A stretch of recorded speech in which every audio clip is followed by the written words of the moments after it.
Hello, everyone. Good morning, good afternoon, good evening, wherever it is you are, whenever it is that you are. Welcome to another episode of What's Up, Spirit?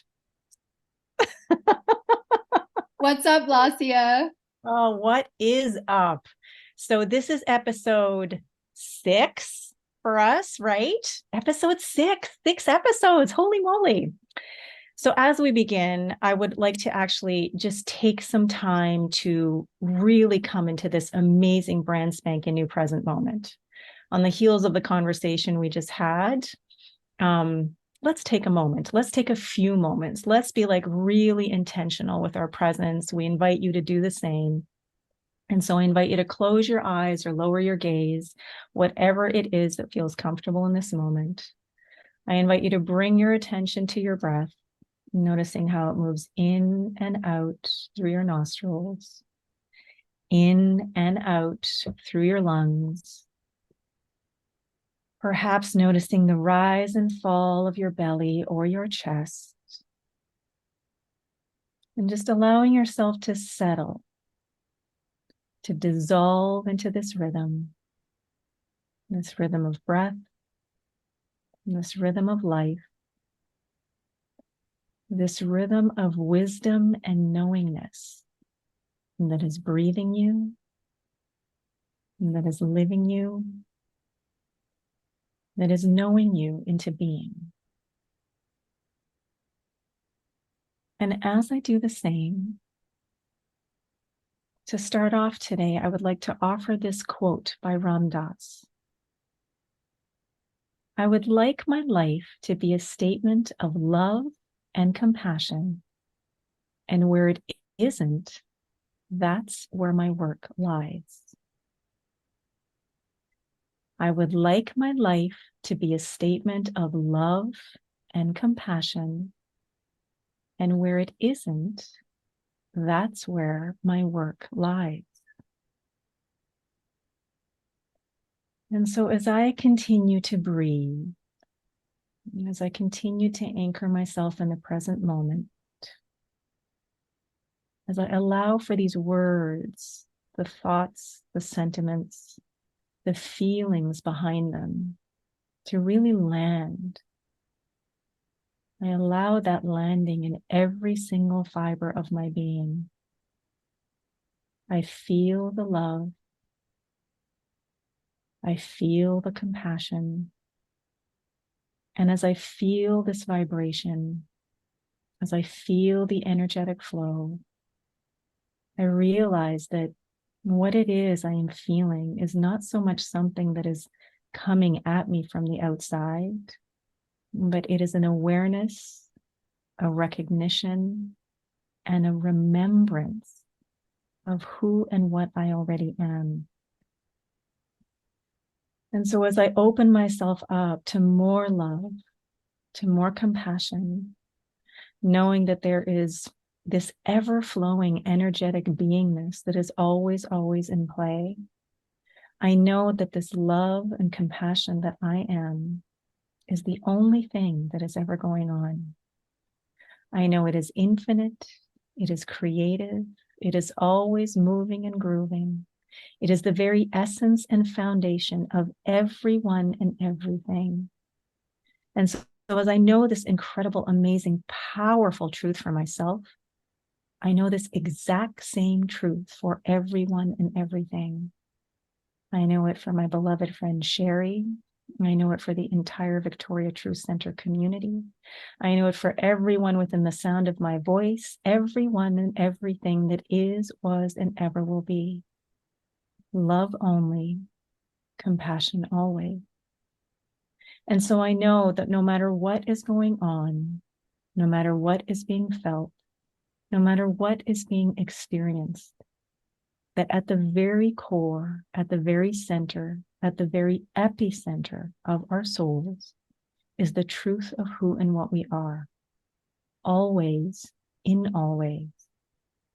That love and compassion that is the very foundation of our being is so pure, so whole, so incredibly infinite in scope, so resilient and so creative by nature, that there is no one, no thing, no thought, no experience, no condition, no diagnosis, nothing ever that could ever diminish that power, presence, and profundity, that wholeness, that oneness that is the truth of who and what we are.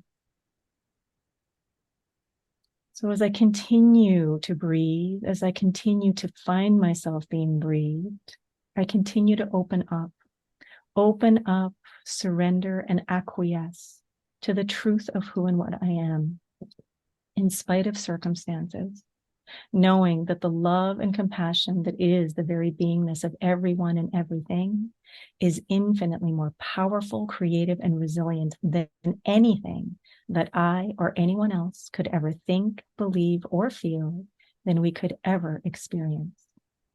So in knowing this, in feeling this, in embracing and embodying this incredible, amazing awesomeness to its fullest, knowing that there is always, always more, I simply release my word as law, knowing that there is that in each and every individual on this call that is, was, and ever will be, that knows that at the very core, at the very center, at the very epicenter of our being, there is only love. So I release, I let go, and I bask in the beauty, in the tenderness, in the harmony, in the wisdom, in the intelligence, in the light of life's loving flow. And so it is.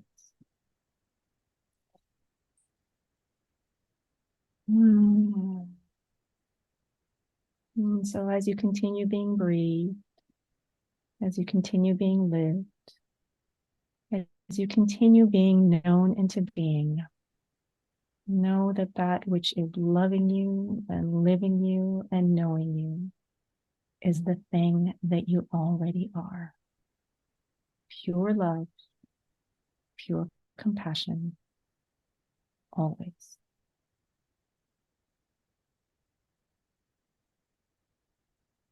There we are. I just feel like I got dripped in honey. I feel soft and sweet and part of nature. Yeah. Part of nurture. Yeah. That all we are, all we've ever been is love. Yeah. Yeah, and calling on compassion today, so important to remember, and I'm calling that in for myself, self-compassion, for the ways in which I judge myself, not being productive enough. Yeah, and compassion for loved ones, compassion for people I don't even know, compassion for beings everywhere who are suffering. Yeah. Yeah. May all beings be free from pain and suffering. May all beings know love. May all beings have more ease and peace. Love, compassion with a sprinkling of loving kindness. Thank you. All right. So here we are. And the reason that I wanted to bring that quote in today is because in New Thought, we can sometimes get so focused on the it's all good, it's all God, or spirit's got my back, or universe has my back kind of thing, that sometimes we can sort of glaze or gloss over what it is that is right in front of us. And just like when Tara Brach talks about radical acceptance, this is what where it isn't, that's where my work lies. And it's not to say that, like it's bad, it's wrong, it's negative, it's broken, it's shameful, or, something like that in some way. It just means that that's where the work lies. That is where our attention is required. And so to come at it as love, as compassion, rather than I didn't get my stuff done, I'm feeling sick, I'm tired, I don't have enough energy, I don't have enough money, whatever. All of that may feel true, and it's okay as long as we don't get caught up in that mindset, in that energy, in that vibration, and we attend to all of that as the love, as the compassion that we are for ourselves, for others, and our entire world. So knowing that I have some personal stuff going on, knowing there is stuff in the world going on, that's just what really spoke to me today. And that's why I wanted to bring that quote in. Hmm. And as I hear that, I wonder if there's any process, tips, hacks, advice for anyone watching who feels that self-love or self-compassion is unreachable for them in this moment. What do you think could be some baby steps towards inviting more of that into one's heart during times that might feel challenging? Yeah, that's such a great question, because love isn't always easily accessible for everyone, and love can even feel like the opposite of what it's meant to feel like for some people, because it's associated with things that are not so loving. So one of the things that I would say, there are three things that come to mind. One is we did some what's called PQ reps a couple of episodes ago, where we got into our body. We focused on one sense, and the one that we did was our sense of touch with our hands. And when we focus on one sense, whether it be our sense of touch, whatever it is that you're touching, sight, sound, even taste or smell, when we bring ourselves into the body, we're using a different part of the brain. We're using the middle prefrontal cortex instead of the back part of our brain, which is an older part of the brain, the limbic or the lizard part of the brain. And that's where anxiety and overwhelm and stress tend to get activated. So if we can do something, just get into one part of our body with some intentional focus, immediately we're using a different part of the brain. And that's the part of the brain that we're then going to be able to use to cultivate the love, to cultivate the compassion. The other thing that comes to mind is, if love is something that you already can relate to in some way, just take a breath and bring to your mind's eye someone that you love unconditionally, whether it is a person, whether it is a pet. For me, I know pretty much any time I think of our cat Mercury, my heart swells. And so to just feel that unconditional love in a moment raises our vibration, and then it's that much easier to find more to love. And on that same note, gratitude. Gratitude, there have been studies upon studies done that gratitude immediately changes the chemistry of our bodies, of our makeup, of what's going on in our brains. And that as soon as we start being grateful, as soon as we start appreciating, as soon as we start being more thankful, our vibration changes. And the more we become grateful, the more there is to be grateful for. So it's a what we focus on expands kind of situation. We find something to be thankful for, and it can be something as simple as, I'm thankful that I'm breathing. I am thankful that I am dry. I'm thankful for my clothes. I'm thankful that I'm feeling angry. I'm thankful for the snot dripping down my face. But as you find more things to be thankful for, you'll realize that you'll get from the snot dripping down my face to, I am thankful for my family. I am thankful for my home. I am thankful for those beautiful ochre leaves on the trees that are falling gently down onto the ground, all of that kind of stuff. So those three things are the things that jump out at me right away. How about you?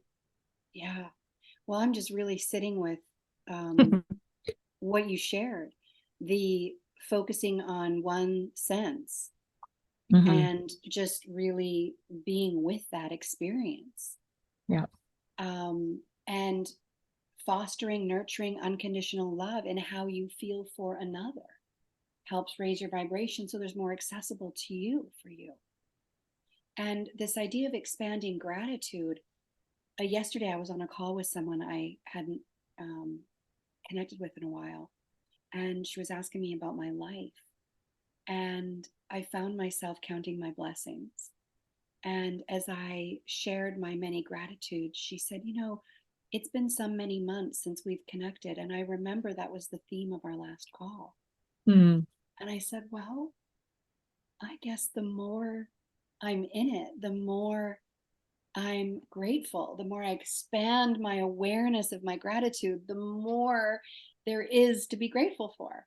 Yep. So it is this continuous cycle that seems to like just lift, right? Like, so it isn't that everything's perfect all the time. It's that when you focus on what's going right, you attract more things that go right. Mm-hmm.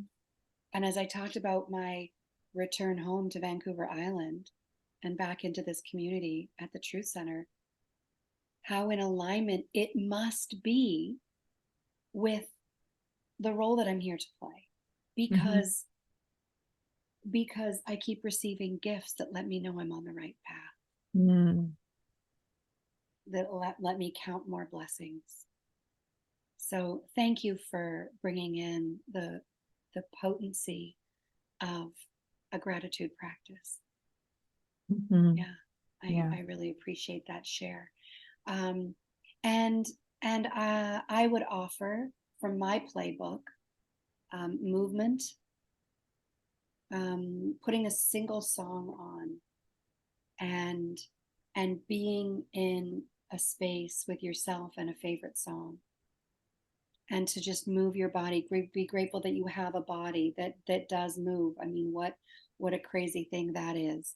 And getting outside, breathing the air. If you can get to some trees, if you have access to water, to any type of water, a trickling river or a larger body of water, I find that I feel quite I'm able to humble myself in nature in a Mm-hmm. way that is immediate. And in that, my problems seem smaller also Yeah. as I sit around trees and nature in general. So I find that as I do that, I just see how lucky I am to be alive. And Mm-hmm. I can usually find access to more love or compassion from that place.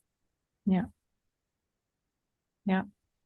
Another thing came to mind as I have some Bible quotes running through my head for my talks coming up is ask. We have people around us that sometimes can offer us love when we're not feeling so loving ourselves. And so I know that with my husband, I just need to sort of go up to him and just stand there and he knows. And then the arms come around, or back to our cat Mercury. I just need to pick her up. And, that's my ask for her. And then I just feel absolutely loved, loved up by her.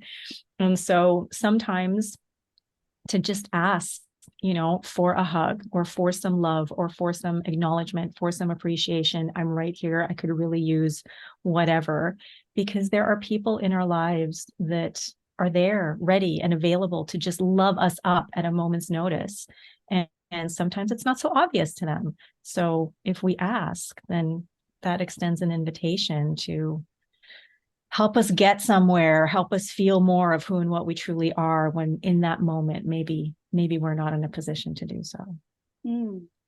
And what I'm getting from that is that one first has to be willing to receive the love. We have to Mm-hmm. allow ourselves to be open to the love. Yeah. And I'm hard pressed to imagine a scenario where someone I care about comes up to me and says, I could use a hug, or I could use an affirmation, or I could use some attention or appreciation, that I'm not available to give that. Yeah. And so the real work is, are you ready to receive it? Are Mm-hmm. you open and willing to receive? Because that reciprocity, we talk about the Joanne's love stickers that remind us you are loved, you are loving, and you are love. Mm-hmm. And so in that, that's, you know, that you're loved when you allow yourself to receive.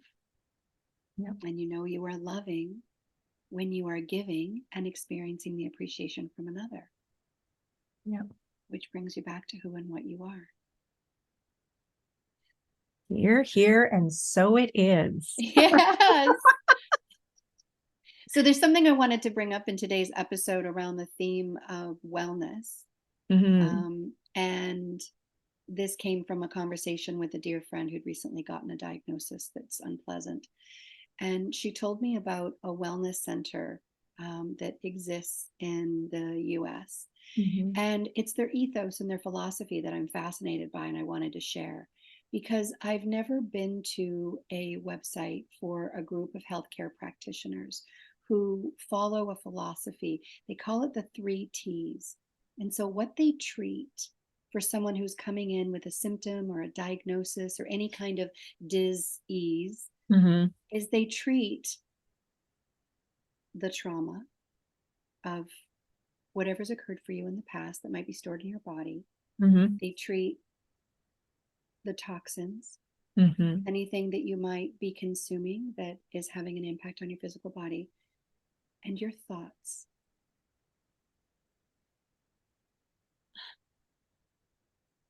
This is amazing. And I'm wondering if you told me about this in conversation or if someone else told me about this, because this sounds incredibly familiar. And I feel like I was on their website a few weeks ago. So I'm really glad that you're bringing this up. This is incredible. Those 3 T's with the thoughts being, I mean, all 3 things together, like in balance, being aware of, but the thoughts is one of the things that is in there. Right. Huge. Huge, because we know from Dr. Gabor Mate's teachings on trauma is that everyone who has an addiction is a trauma survivor.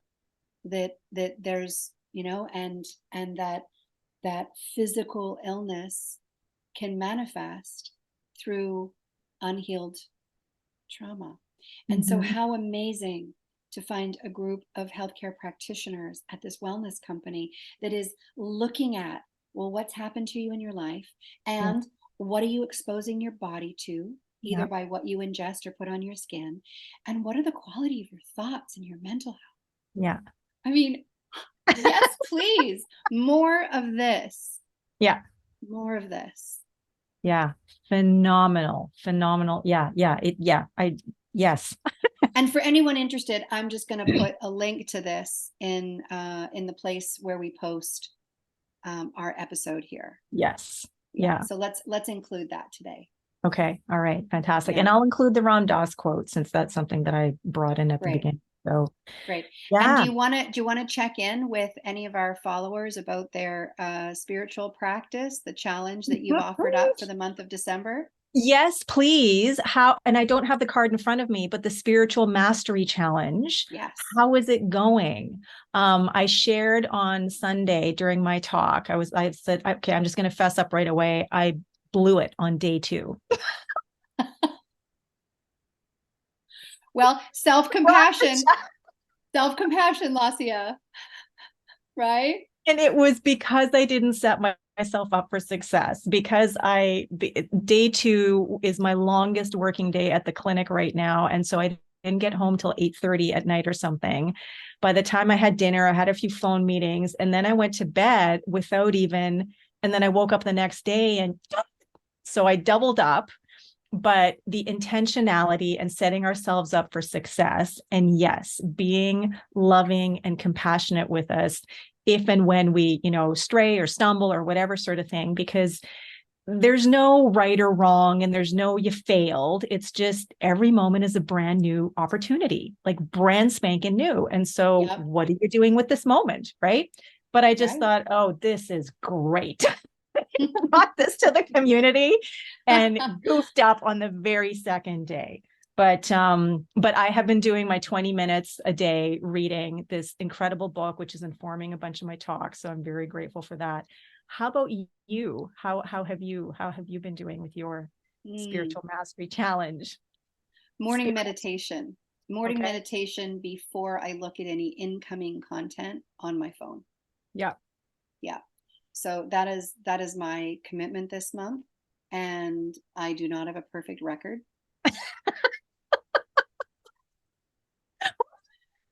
And I am also practicing some self forgiveness. And I think every day is a brand new day to follow through on my intention of Yeah. waking up and having a short meditation. I didn't give myself a time limit. It can be 5 minutes, it can be 15 minutes, it can be guided through a favorite orator on Insight Timer, or it can just be quiet time with myself. So Yeah. I gave myself a lot of leeway, Yeah. so that it isn't rigid. But the practice is to spend time with my own thoughts and take that pause of being awake and alert and alive in a new day Mm-hmm. before I receive incoming data. Yeah. Because that changes what I do next. All of a sudden now I'm responding to what what is out there and coming in, as Mm-hmm. opposed to being with here and guiding what I put out. Yes. And that remains my intention. And every day is a new opportunity to follow through. And so I just keep reminding myself that. Yeah. Thank you. Thank you and congratulations. And I'm going to say congratulations to everyone who is Yes, participating in this challenge, wherever you are on the journey. And if people don't have the cards, I did put them in the newsletter so you can print them out. And then I'll be handing more of them out on Wednesday at Elevate again, because I'll have more because we ran beautiful. out. But yeah, so it's a way for us to become more aware and intentional with our spiritual practice. What is it? Is it something that is a priority for us? Is it something that is an afterthought? Is it something that we're doing at all? Because just like Sheri talked about, it's a way to show up this way rather than respond or react, from what's going on out here like this. So that's what it's all about for this month. Beautiful. Beautiful. Well, let's remind everyone that our current events are always listed at our website, victoriatruthcenter.org.